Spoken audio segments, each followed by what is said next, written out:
Donald Trump more than doubling the support of his closest Republican competitor in a brand new CNN national poll released this morning. We want to bring in Trump Organization Executive Vice President for Development and Acquisitions, Eric Trump, joining us right now. Eric, good to see you. Good to see you, Maria. Yeah, what numbers? You must be feeling great when you look at these polls. Unbelievable. Reuters came out last night. He's at 39%. Cruz is at 12%. I mean, every single time a new poll comes out, he's just doing awesome. And, you know, I think as a son, I'm very proud of him. He's doing great. Do you worry when stuff happens like last night with the comment that now Hillary is talking about in all of her campaign stops, that it's just not presidential to be talking with this kind of slang? You know, people must understand Donald Trump to be the non-PC candidate. I mean, I don't know how many of these we have to go through and, you know, he said this and he said that. I mean, he's never going to be the PC candidate that all these media outlets want him to be. First of all, they take a comment that is totally benign and that no one in the general public cares about at all, and they blow it out of total proportion because it makes a great story for many days. But did he do a lot of crossword puzzles with you as a kid where he comes up with these words? You know, I mean,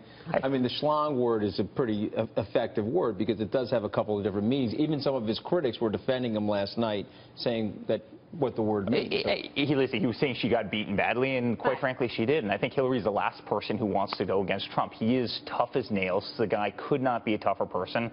And I don't think she wants to look him in the eyes, either in a debate stage or just a general election. With Eric, is there any frustration on his part that every time he opens his mouth, that it turns into this mega circus? Is there any frustration, or he's just going along with it? He's got to love it. At the end of the day, we're at 39% in the polls, right? Against, by the way, a big field. This isn't 39% against one other person. This is 39% against the big field. I mean, he's doing absolutely phenomenally well. And listen, I think America's speaking. I think the public's speaking. I can't tell you, and I've said this 100 times, I can't tell you how many times I walk down the street and people come out, you know, sir, my entire building's voting for you, you know, your father, tell him to keep it up. Or you have that person who hasn't voted in 25 years because they're totally disenfranchised by the nonsense, and they say, listen, we're going out to the poll for the first time in 20 years because we believe in what your father's doing.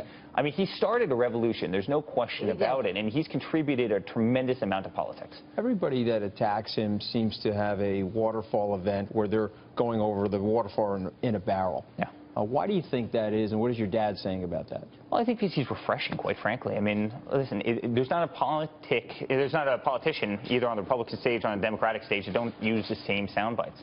When I'm more saying they attack your dad. Sure. And then all of a sudden they drop in the polls. It seems to be like, you know, I could name many candidates that have gone. Bobby Jindal as an example. I think, listen, I'm a statistical guy. I'm a practical guy. I think that means that people really like his message, right? I mean, every time he is attacked, you're right, Jindal was one of them, and there's many. Lindsey Graham was another one, and, you know, and quite frankly, Jeb, who was just on, was another one. How worried is he about Ted Cruz?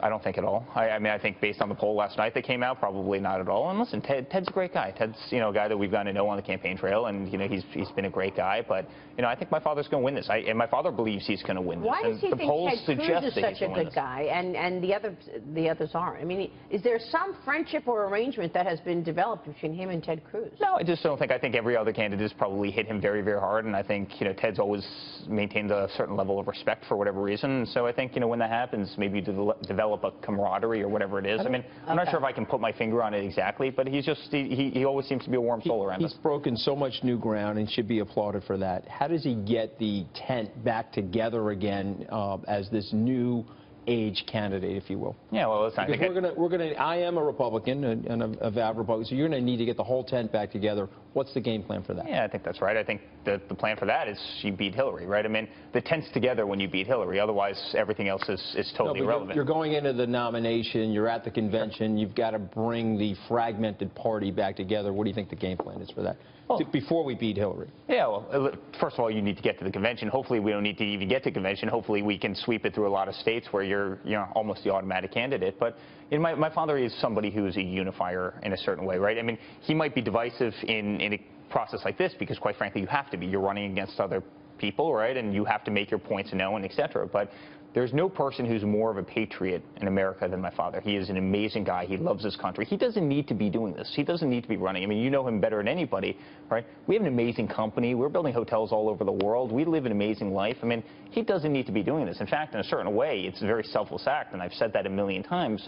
You know, he's putting his life on hold to do something that for him is almost philanthropic. Well, you know, wait, what is he going to do with the business if he, in fact, he does become president? Well, listen, I'm 99% on the business, and he's 99% on politics, and Ivanka and Don as well, and we've been there for a long time, and we've done an unbelievable job, and, you know, he has immense faith in us. And so I mean, in terms of his wealth, in terms of any stock, would that go on a blind trust? How does that work? I don't think we've quite figured it out, but, I mean, we would certainly be running the company for him, and he would be 100% the same thing. Focused on politics. Is this Bush's last dance now? I mean, he's just done a 180 on his attitude towards your father. So is this his last dance? He's dead? I always think the most dangerous person is that person who's drowning, right? And I think you see that right now, right? I mean, he's at 3% in the polls, and, you know, seems like a nice guy. Again, I don't know him, but, you know, it seems like the most dangerous person is that person who's drowning, and it seems like there's a lot of Hail Marys that need to be thrown by a lot of candidates. And quite frankly, if there's anything I think you're going to see on the 14th at the debate is probably exactly that, a lot of Hail Marys. He's the undisputed frontrunner. The momentum he has Anthony's point, is he going to be able to put this all together if he gets through to the nomination? I told him 2 months ago, I go, you know, just based on what I'm feeling and seeing and my intuition and my gut and what I hear when I walk down the street, I think he sweeps this thing. I mean, I really think he wins. How does he prepare for these debates?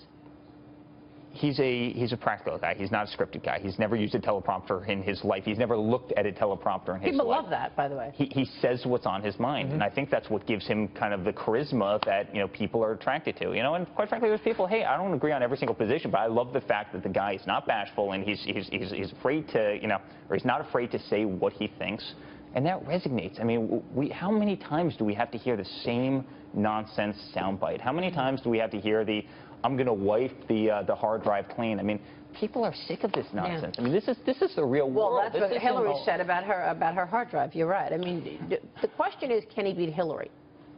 No question. She does not want to go against him.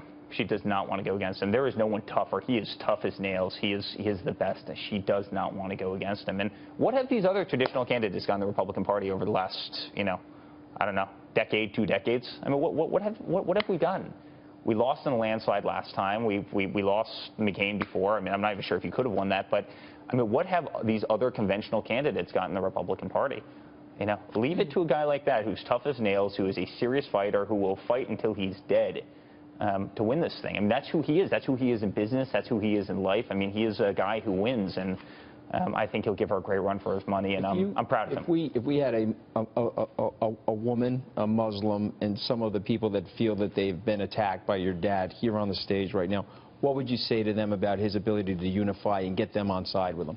But I think that message is actually wrong. I mean, we have more female executives in our company than I'd say anybody. If you look at the general managers, if you look at our chief legal counsels, we hire more senior level executive women, amazing people who do a great job for us than anybody. Like, well, I'm actually throwing you something because when I was in your office, sure, you had a whole contingent of people of Muslim faith in the office as well. And so I think that message that you guys need to get out there more, if you don't mind me saying this, is that he has done that in his business. He's been very inclusive in his business. And by the way, some of our greatest partners are Muslim and from the Muslim countries. I mean, we have a lot of deals over in Dubai and other places, right? I mean, there's no question about that. I think what he's fundamentally opposed to is letting hundreds of thousands of refugees, where you know ISIS has infiltrated them, into the United States. I mean, is that not insane? Mm-hmm. You know, somebody had the analogy the other day. There's 100 grapes. One of them's poisonous. Do you eat the grapes? I mean, it's kind of the same thing, right? I mean, why let them in, especially when you can create safe camps and, you know, in other areas, safe zones in those countries, much closer, right? I mean, but that's a different subject. The Syrian refugee crisis versus all American Muslims. But his point is, guys, when are we going to pump the brakes? You know, when are we going to pump the brakes and let incompetent government kind of figure themselves out? Yeah. And that's really what he's saying. He's saying, This isn't a war on religion. This is a safety war. Right? You have to admit, sometimes when the message comes out, it just comes out the wrong way. Sometimes, but sometimes others just feel like, you know what, I agree with that. I mean, I don't think there's a lot of people that would argue that we need to keep the terrorists from coming into the country. No, I agree with that. And how often is that argument misconstrued, though? I mean, it really, his message was, let's pump the brakes. Let's pump the brakes until a lot of incompetent leaders can figure out what is going on, so we don't have more California shootings, and we don't have more Paris attacks, and we don't have more 9/11s. I mean, we're going to see this. We're going to continue to see this. We better do something about it. Eric, good to have you on the show today. Thanks, We'll be watching. Thanks so much. Eric Trump there. We'll be